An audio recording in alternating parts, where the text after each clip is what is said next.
ജനസേവനത്തോടൊപ്പം കൃഷിയും ഹരമാക്കി മാറ്റിയിരിക്കുകയാണ് ഷൊർണൂർ നഗരസഭയിലെ കൗൺസിലർ കെ.പി. പ്രസാദ്. വാർഡിലെ ജനകീയ പ്രവർത്തനങ്ങൾക്കൊപ്പം കൃഷിയെയും ചേർത്ത് പിടിക്കുകയാണ് പ്രസാദ്. പൊതുപ്രവർത്തനത്തിനിടയിലും കൃഷിയിടത്തിൽ ഞാറുനടീലിന്റെ തിരക്കിലാണ് ഈ കർഷകൻ.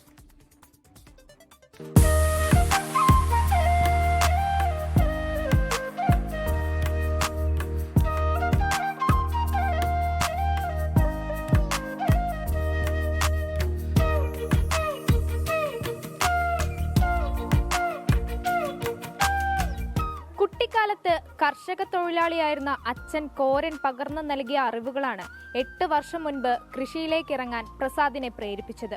ഇന്ന് 4 ഏക്കറിലധികം സ്ഥലത്ത് നെല്ലും 2 ഏക്കറിലധികം സ്ഥലത്ത് പച്ചക്കറിയും തുടർച്ചയായി കൃഷി ചെയ്തു പോരുന്നു. ഭാര്യ സന്ധ്യയും മക്കളും പ്രോത്സാഹനമായി എന്നും ഒപ്പമുണ്ട്.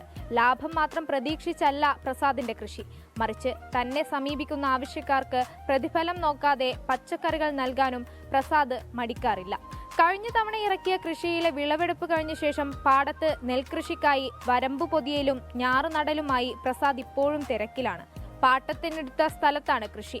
വാർഡിലെ ജനങ്ങളുടെ ഏത് കാര്യത്തിനും പ്രസാദ് ഓടിയെത്തും. അതിന് തന്റെ കൃഷിപ്പണി ഒരു തടസ്സമേ അല്ല. കൃഷി എന്ന് പറഞ്ഞാൽ നമ്മുടെ ജീവിതത്തിന്റെ ഒരു ഭാഗം തന്നെയാണല്ലോ കൃഷി. കഷ്ടി ഒരു 4-5 ഏക്കർ കൃഷി അപ്പോൾ പാട്ടത്തിനെടുത്തിട്ടും ചെയ്യുന്നുണ്ട്. പിന്നെ എന്ത് തിരക്കുണ്ടെങ്കിലും ഒരു 10 മിനിറ്റ് പാടത്തു കൂടെ ഈ പാടവും കൃഷിയൊക്കെ ആയിട്ട് ബന്ധപ്പെട്ടുകൊണ്ട് നമ്മൾ നടക്കുകയാണെങ്കിൽ അതിൻ്റെ ഒരു നമുക്കൊരു പ്രത്യേകത ഒരു തന്നെയാണ്. അതിരാവിലെയാണ് പാടത്തെത്തുക. ഏതാണ്ട് 3 മണിക്കൂർ നേരം രാവിലെ കൃഷിയിടത്തിൽ ചിലവഴിക്കും, പിന്നീട് ജനങ്ങൾക്കിടയിലേക്ക്. ഇതാണ് പ്രസാദിന്റെ പതിവ് രീതി. ഉത്സവകാലമായാൽ കൃഷിക്കും ജനവാസത്തിനുമൊപ്പം പ്രസാദ് വാദിക്കാരന്റെ വേഷവും അണിയാറുണ്ട്. താല്പര്യം കൊണ്ട് പഠിച്ചെടുത്ത കൊമ്പുവാദന കലയും ചേർത്ത് പിടിച്ചുകൊണ്ടാണ് യാത്ര. 24 പാലക്കാട്. ലോകത്തെവിടെയായാലും ഏത് സമയത്തും 24 വാർത്തകളും ഓഗ്മെന്റഡ് റിയാലിറ്റി പാക്കേജുകളും എക്സ്പ്ലെയിനറുകളും വിശദമായി കാണാൻ ഞങ്ങളുടെ യൂട്യൂബ് ചാനൽ നിങ്ങൾക്ക് സബ്സ്ക്രൈബ് ചെയ്യാം.